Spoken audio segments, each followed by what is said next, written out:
necessário e ajudar, né? Não vou fazer nenhuma pergunta para o Daniel, mas também trazer algumas avaliações que nós estamos fazendo aí do último período, né? Das últimas semanas, de como é que nós estamos vendo a conjuntura. E a gente compartilha do que o Daniel coloca, que desde junho se abriu um novo momento político no país, né? Que em junho tinha uma conjuntura de muita efervescência, a gente viu cair um pouco, vieram as mobilizações mais organizadas de agosto. Em janeiro a gente começa a ver uma retomada, só que de uma nova forma, né? Agora com a classe trabalhadora mais organizada, alguns levantes, principalmente em categorias muito precarizadas, e para a gente são dois fenômenos muito importantes. A greve dos garis do Rio de Janeiro, que faz espalhar greves na categoria dos garis em várias cidades do país, né? A do Rio de Janeiro teve mais expressão, mas houve outras greves de garis também, pela experiência, né? Então viu que se o Rio de Janeiro podia, eles também podiam. Aconteceu uma muito semelhante em Nova Iguaçu. Os garis de Nova Iguaçu conseguiram um reajuste no primeiro acordo de 13%. Não, a gente só sai da greve se sair com 16%, porque se eles conseguiram 15%, a gente quer mais. Então os trabalhadores começaram a perceber a força da sua própria luta. O Daniel chegou a comentar aqui, eu passei esses 2 dias acompanhando a greve dos rodoviários de Salvador, e os rodoviários deram uma grande lição. Mostraram que a força da categoria está em suas próprias mãos, e o relato do Daniel é aquilo mesmo. Eu presenciei dezenas de trabalhadores tendo que tirar centenas que queriam linchar de fato um dos diretores que ficou por acaso na sede de Sinergia. Depois de ter fechado o acordo por cima, sem consultar a categoria, o diretor ficou dentro da sede do sindicato. Os seus comparsas, não podemos chamar ele de companheiro, seus comparsas foram embora e deixaram ele lá. E 4h30 depois ele ficou desesperado e pediu para chamar a polícia para tirar ele dentro do sindicato, porque ele sabia que com a traição que tinha cometido com os trabalhadores, ele não poderia sair dali se não fosse com a força policial. E o mais surpreendente é que os trabalhadores colocaram a força em suas mãos e falaram: a greve vai acontecer, porque nós vamos bancar a greve. Que aquela greve tinha tudo para ser uma greve, como a justiça burguesa gosta de dizer, como os políticos gostam de dizer, uma greve organizada. Os trabalhadores fariam a greve a partir de meia-noite, os trabalhadores manteriam os 30%, era o acordo que eles tinham que iam manter 30% de ônibus nas ruas, tudo dentro dos conformes para não acontecer o que aconteceu agora, né? Multa de 100 mil diária, que praticamente inviabilizou a luta dos trabalhadores. Um dos elementos que eles colocaram hoje para fazer a análise a gente não tem condições de bancar uma greve que já está em 200 mil de multa e que tem ameaça, inclusive, de passar para 500 mil diária. Então, mais uma vez, mostrando como é que a justiça dos ricos coloca os trabalhadores quando estão fazendo luta e mobilização. Como a gente viu hoje aqui, carros da Rondesp fazendo escolta dos ônibus. A gente sabe que os carros da Rondesp não estavam fazendo escolta para que os trabalhadores pudessem trabalhar de forma mais confortável. Estavam fazendo escolta para que eles fossem obrigados a trabalhar, porque foram chamados pela empresa e não podiam se recusar a ir, e portanto foram, para que eles não fizessem como fizeram na segunda-feira, que deixaram os ônibus nas ruas depois de pegar na garagem. A escolta da polícia servia para isso. Então a gente tem visto esses elementos de revoltas dos trabalhadores muito forte, que agora estão acontecendo no Serviço Público Federal, né? Os informes que a gente está tendo é que a mobilização do Serviço Público Federal começa a ganhar um corpo maior agora. Esse final de semana vão ter várias plenárias, já tiveram algumas no final de semana passado. O Antissindicato Nacional, a categoria de professores, apontou a greve a partir da segunda semana de junho. Tem uma companheira da categoria aqui que pode dar um informe. Mas o IBGE apontou, a Condicef tem reunião esse final de semana que deve reafirmar o apontamento da greve também para os próximos dias. Então, nossa análise é que agora a greve do Serviço Federal ganha um corpo maior e que a gente vai ter um pouco mais de correlação de força. Porque está colocado agora a possibilidade da gente colocar o governo na parede. O governo tem tentado fazer toda uma movimentação para dizer que as lutas que estão acontecendo são pequenas, que as lutas que estão acontecendo não atingem o governo, mas tem sido muito difícil sustentar esse discurso. Assim como aqui o discurso de que a greve era de uma minoria não se sustentou porque no outro dia não tinha carro na rua, o que o governo tem dito, que a nossa greve é fraca, que a nossa greve não vai conseguir nada, também não vai se sustentar se a gente conseguir unificar. Então, o que nós estamos colocando a partir da CSP com Lutas é que chega o momento da gente radicalizar as nossas mobilizações, que a gente precisa ir para as ruas, que os servidores federais têm que se somar aos atos que estão acontecendo, que contestam diretamente a Copa, mas não só a Copa, não a Copa pela Copa, mas contesta uma política do governo que gasta bilhões, né? Os movimentos sociais já estão avaliando que são cerca de 30 bilhões para os gastos da Copa, enquanto os serviços públicos estão cada vez mais precarizados. Então a gente acha que, se não é agora, que há possibilidade, onde os holofotes da mídia internacional estão colocados para o Brasil, se a gente agora não consegue garantir uma contraposição ao que o governo tem colocado na televisão, não vai ser em 2015, né, com a mudança de governo, e não vai ser com a reeleição da Dilma, ou muito menos com a eleição do Aécio, né? A luta dos trabalhadores só vai estar nas suas próprias mãos. Então a nossa força agora é de conseguir garantir que essa categoria que está fazendo luta, que está fazendo greve, consiga ampliar a sua mobilização, se somar com os demais trabalhadores, se somar com os trabalhadores do campo, com os trabalhadores da cidade, das ocupações e com os demais servidores para fazer uma grande luta em junho, fazer uma jornada que, se não chegue ao que foi junho do ano passado, tem um elemento novo, que é a organização dos trabalhadores novamente, fazendo o processo de reorganização. Foi possível em 80, quando a gente tirou os peleiros do sindicato e construiu a CUT. Infelizmente, esse instrumento não nos serve mais. É o momento agora a gente retomar os sindicatos para a luta, fazer sindicatos combativos e retomar o movimento. Assim como em 80, colocar a luta dos trabalhadores nas nossas mãos. Então, é isso. Mais uma vez, obrigado. E essa SP com Lutas está à disposição para a categoria judiciária. Obrigado, Henrique. Gente, já temos um bloco de perguntas aqui. Daniel vai responder a esse bloco e depois a gente reabre. Não, mas ele me pediu aqui para responder esse bloco. Você vai ter sua chance de perguntar a Sueli Silveira. Viu? Guarda ela aí, guarda ela aí. Guarda a pergunta aí. Daqui a pouco. Ué, tá vendo? Daniel com a palavra. Não vou nem entrar nessa polêmica aqui, quem que é o queridinho.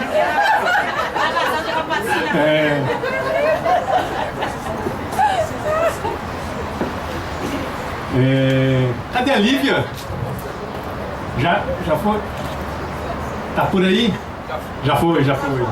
Bom, queria só agradecer, né, o elogio que ela fez, que chegue esse agradecimento a ela, mas deixar claro que esse trabalho é um trabalho coletivo, cujo esforço nosso é contribuir com o movimento sindical e os movimentos sociais. Essa é a nossa maior contribuição e a nossa retribuição é poder estar aqui viabilizando esse debate com vocês, né? Tem várias questões aqui, então vou falar aqui na ordem mesmo, que elas foram colocadas, né? Então, a primeira questão é o debate que a Grace colocou, né? Está aí a Grace? Está ali, exato.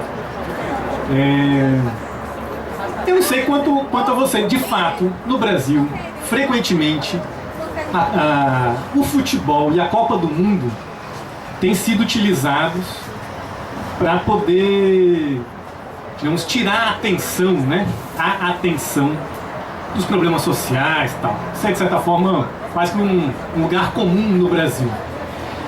Né? Talvez junto com o carnaval isso se fortaleça ainda mais. Qual que é o problema disso? Isso deu errado, né? Justamente isso. Claramente isso deu errado.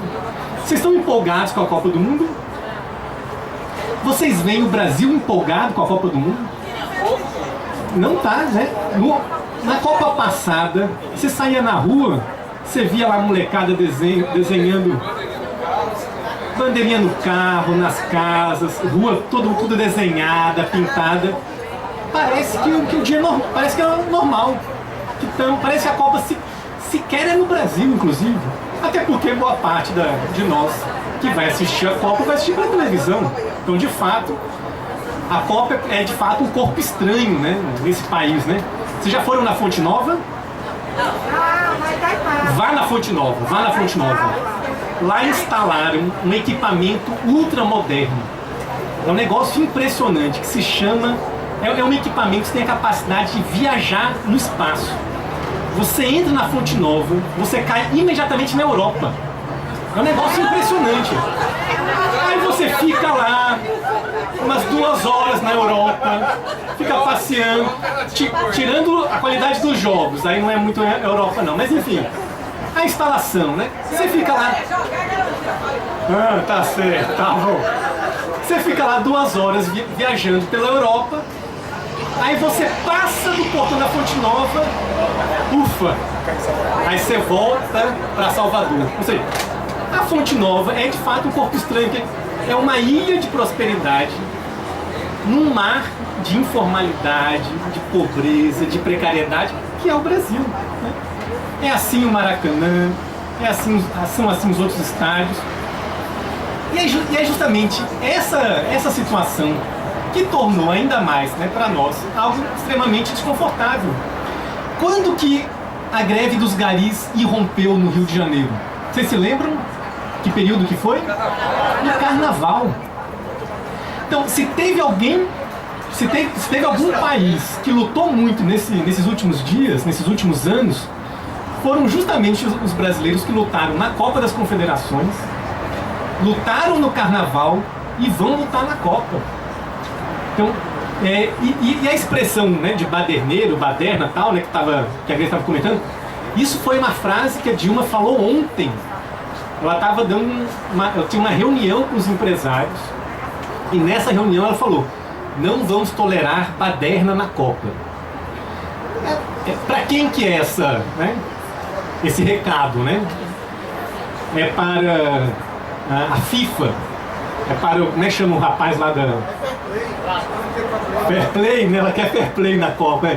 É para o Blatter, que o tempo inteiro chega aqui e humilha, né, os políticos brasileiros, humilha no sentido que os chama de imbecis, incompetentes e tal, e eles vão lá e aceitam todas as observações. É humilhante, né? Vocês sabiam que a FIFA patenteou a expressão Brasil 2014, Salvador 2014, Rio 2014, patenteou. Pagode, patenteou seleção brasileira, patenteou seleção canarinho. Qualquer empresa que for usar a expressão Brasil 2014, seleção canarinho e 200 palavras vai ter que pagar para a FIFA direitos. E sabe quem está pagando isso entre as empresas? O governo brasileiro fez um acordo com a FIFA e está pagando com patrocina. Olha só que doideira. A gente já gastou bilhões e bilhões com a Copa do Mundo. O governo brasileiro supostamente foi obrigado a se colocar como patrocinador da Copa do Mundo, oficial, para poder usar a expressão Brasil 2014 e pagou para isso 20 milhões de reais para poder fazer, né, apresentações, propagandas para fora do país. Né? É evidentemente que uma situação como dessa não tem como empolgar, e felizmente não empolgou nesse país. Né? O Fred, rapidamente, aí vou falar bem rápido, o Fred colocou da expansão do ensino profissional e superior, também poderia incluir, né, nesse país, no Brasil, feito pelo governo Lula, e principalmente pelo governo Lula, mantido pelo governo Dilma, que é muito parecido com o que o governo tem atuado em outros setores. Né? Essa expansão é verdadeira, é importante destacar isso, né? Como eu falei, o Brasil é um país tão desigual, você não precisa mentir, não precisa esconder os dados, não precisa fazer nada disso. Nós tivemos uma enorme expansão dos serviços da rede federal de educação no Brasil, tanto profissional quanto superior.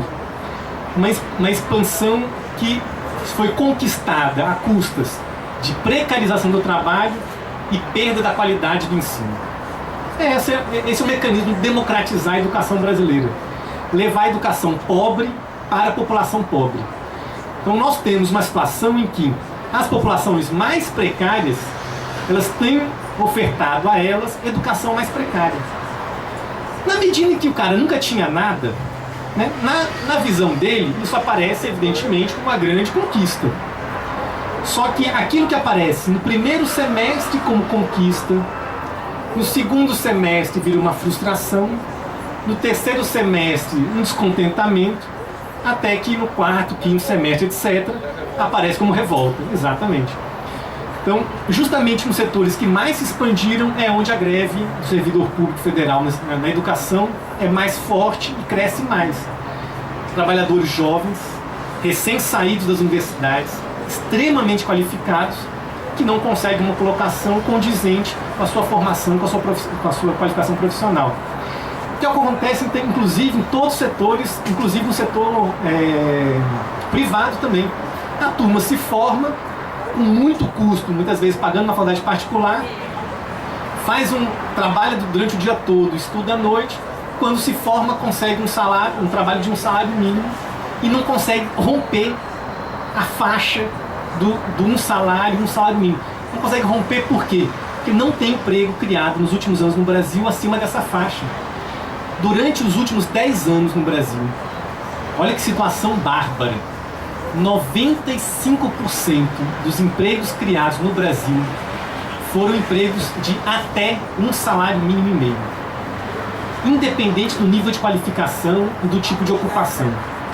Nesse mesmo período, 4 milhões de empregos que recebiam acima de 5 salários mínimos foram destruídos durante o governo Lula. Então o que nós estamos vivenciando? Um processo de expansão dos empregos com precarização dos salários e das condições de trabalho, né? Eu não dei todos esses dados, os dados, né, a comprovação empírica disso, está tudo nos nossos materiais. Mas esse é o significado do governo Lula no Brasil. Nós não estamos vivendo um país de pleno emprego, como muitas vezes aparece na imprensa. Nós estamos vivendo um país de pleno subemprego. Essa é a realidade do mercado de trabalho no Brasil. O que nós estamos vivendo é uma universalização do subemprego, inclusive para setores com alta qualificação profissional, quer seja no serviço público, quer seja no setor privado, com nível superior e qualificação profissional, etc. A educação pública ele é um mecanismo de frustração social hoje, né? O nível de desempregados em níveis superiores, o índice de desemprego em níveis superiores tem aumentado cada vez mais. Qual um dos motivos que explica a greve do IBGE? Não sei se vocês estão por dentro dos bastidores aí. O governo instituiu uma nova metodologia para medir o desemprego nesse país, que é o que eles chamam de PNAD ampliada. Essa PNAD ampliada, quando ela for divulgada, vai mostrar que o desemprego no Brasil não é esse que está sendo divulgado. Ele é aproximadamente 2 a 3 dígitos a mais. Então, em Salvador, que o desemprego está aproximadamente em 9, vai pular para 12, 13, aproximadamente. E o desemprego no Brasil, que está aproximadamente em 4 a 5%, vai beirar aí os seus 6, 7 ou 8%. E o governo não quer fazer essa divulgação antes do processo eleitoral. Por isso que cortou toda uma equipe que estava responsável por isso. Isso virou, mais uma vez, felizmente, uma rebelião. E uma das reivindicações dos trabalhadores do IBGE é o fora, não vou lembrar o nome da diretora, mas enfim, é o fora da presidente, a presidente do IBGE. E o governo já anunciou que é para cortar salário da turma. Os caras não estão em greve, não faz nenhuma... A greve nem começou, né? Já anunciou para cortar salário. Ou seja, com emoção, né? Vamos mudar o Brasil com emoção. Esse negócio de ir para um parque de diversão para ficar naquele negocinho que só roda, não, né? Vamos pegar logo... vamos pegar logo a montanha-russa, né? A Janice, a questão que você colocou é muito complexa. Eu não pensei suficientemente a respeito sobre isso e não vou, então, me arriscar muito. Eu vou dar 2 observações só, mas que eu não considero como uma resposta, né? A primeira observação, né? Você não chegou a desenvolver, né, em detalhes a sua questão, mas você colocou lá, por que existe um desrespeito tão grande em relação às medidas do judiciário, né? Se foi isso mesmo que eu entendi. E aí você deu 2 exemplos, né? Quando a Justiça do Trabalho determina, né, que a turma tenha que garantir frota mínima, uma quantidade mínima, né, para trabalhar, e os trabalhadores grevistas não fazem. Primeiro que não devem fazer mesmo, né? Esse é o momento de desrespeitar claramente isso daí. Todas as vezes que é para poder julgar uma greve, todas as vezes não, mas a maior parte das vezes é contra os trabalhadores, né?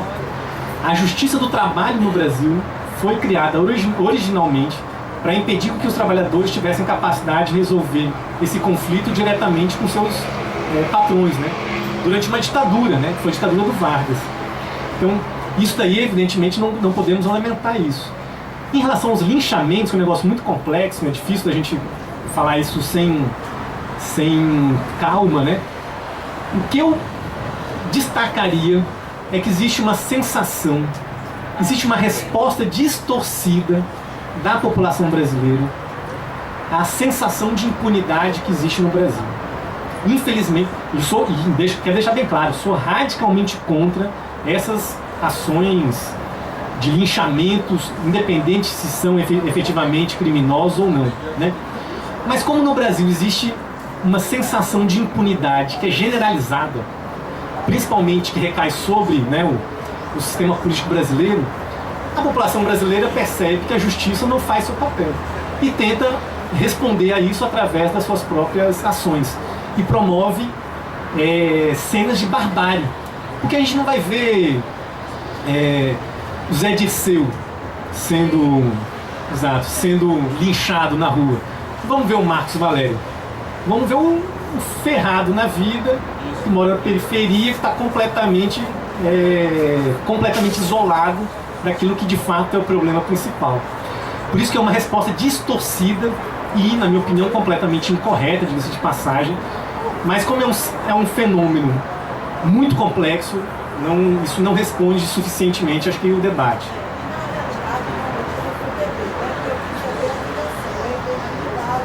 A corrupção, o próprio Supremo, né, se vai de horas e horas não, né, corrompidos, e lá se vai, né? Então, será que a gente não está mais acreditando em nada e cada um tem resolver seus problemas sozinho? Eu acho que é por aí. As instituições brasileiras estão no profundo descrédito, e faz sentido que o estejam, né? Na medida em que a expressão do que é o Brasil hoje é a aplicação dessas instituições sociais. Nesse sentido, eu acho que essas medidas de linchamento, essas medidas de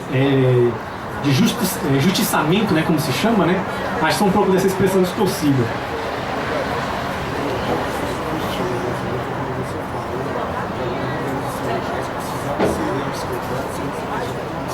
Ah, tá. Para fechar, a pergunta da Carla e da Rose, de Rose, que quase foi terceirizada, né? Felizmente a Rose assumiu, somos contra a terceirização. É isso aí, Rose tomou a frente, fez uma pergunta simples, e como se diz aqui na Bahia, simples e caceteira, né? O que fazer, né? Após o PT, olha que bonito, foi até meio poético, né? Após o PT, onde mora nossa esperança? Se o Paulo Coelho tivesse aqui, faria aquelas coisas que a gente vê direto no Facebook, né? Aquelas palavras, aquelas autoajuda, aquele negócio chato que é o negócio. Se o Paulo Coelho tivesse aqui, ele falaria o seguinte: a esperança está no coração de cada um de nós, não sei. A nossa esperança.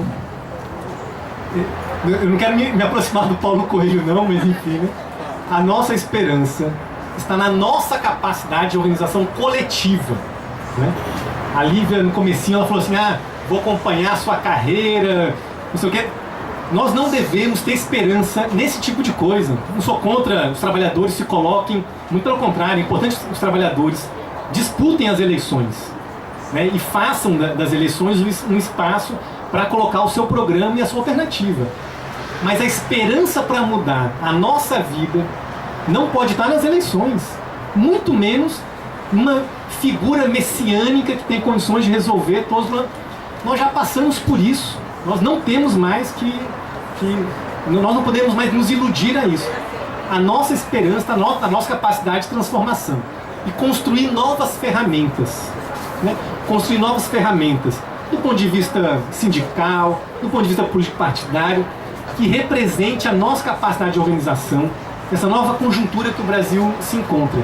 Isso significa não depositar nenhuma confiança em nenhum indivíduo em particular, uma saída messiânica sobre o Brasil, e não confiar cegamente naquilo que foi feito, infelizmente, para poder se corromper, né?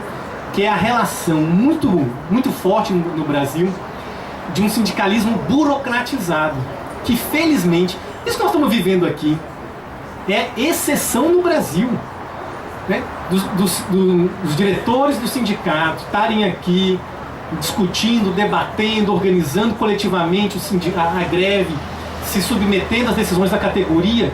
Isso é a exceção no Brasil, não é a regra. O que nós precisamos fazer? Transformar isso em regra. Transformar essa experiência do Judiciário Federal na Bahia na regra do movimento sindical brasileiro. Essa é a nossa esperança, capacidade de mobilizar a categoria e o Brasil transformar a nossa vinculação, né, os nossos laços em alternativas de transformação. Acabou não, é só um bloco de perguntas. Sueli Silveira, próxima inscrita. Finalmente, Sueli! Ele e Marcelo já receberam 3 minutos. Me agradaram. Bem, gente, Daniel, obrigado pela sua presença mais uma vez. Eu sempre gosto de te ouvir porque você é sempre muito otimista, mais do que eu. Você falou assim, não, a gente tem nos próximos dias, nas próximas semanas, nos próximos meses, e eu pensando em anos de luta ainda pela frente, meses realmente me animou. Grace estava falando que estava entre a sala e o quarto passando, assistindo a Globo News. Eu acordei no meio da madrugada com a TV ligada. Estava passando, entre aspas, dessa semana. A discussão é 1 ano de mobilizações, né? E 2 professores, acho que USP, se não me engano, e eles fez a seguinte afirmação, que depois daquelas mobilizações em junho, que todas as instituições, incluindo aí sindicatos, partidos e tudo mais, tiveram que fechar para balanço e se reestruturar. Repensar a instituição de acordo com aquele momento que a população trazia. E que hoje convivem no Brasil 2 movimentos. Um que é essa reação, essa adequação das instituições àquele novo movimento no Brasil. E do outro lado, uma reação da base, só que fazendo política além da eleição, além do voto. Eu gostaria que você fizesse um comentário sobre isso. Marcelo, nem usei seus 3 minutos. Ana, vem, Ana.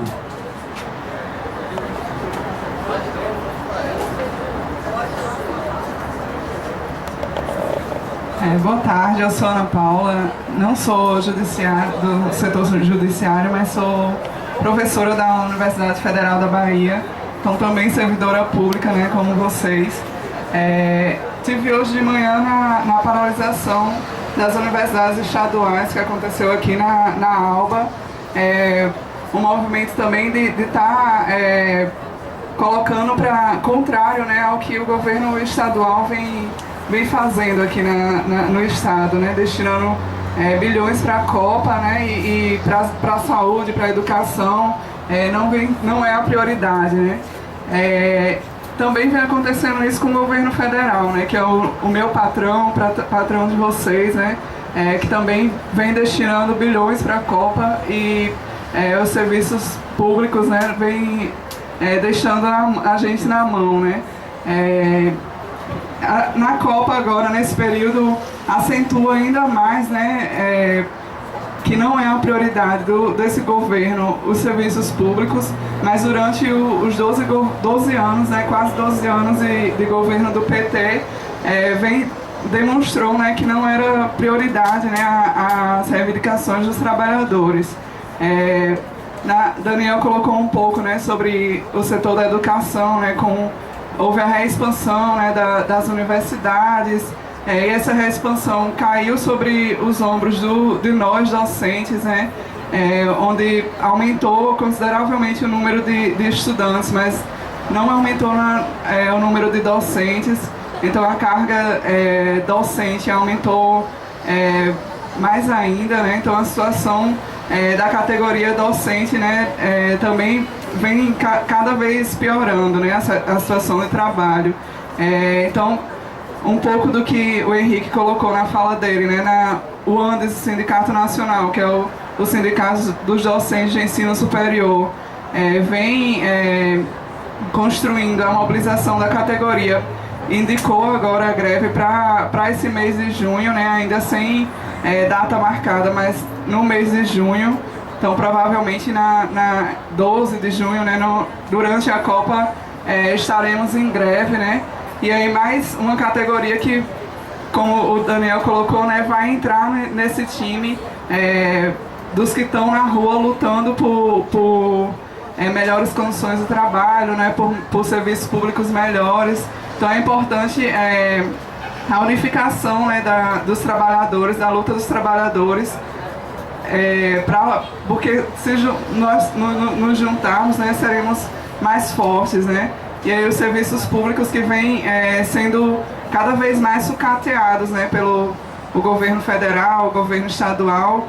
E aí é importante que a gente entre, né, e vá para as ruas e agora no momento da Copa, onde toda a mídia tá voltada aqui para o Brasil, né, para mostrar que não estamos satisfeitos, né, não só com o investimento que está sendo feito na Copa, sem priorizar os serviços públicos, mas não estamos satisfeitos com esses 12 anos, né, de governo do PT, que não vem priorizando o que realmente deveria priorizar.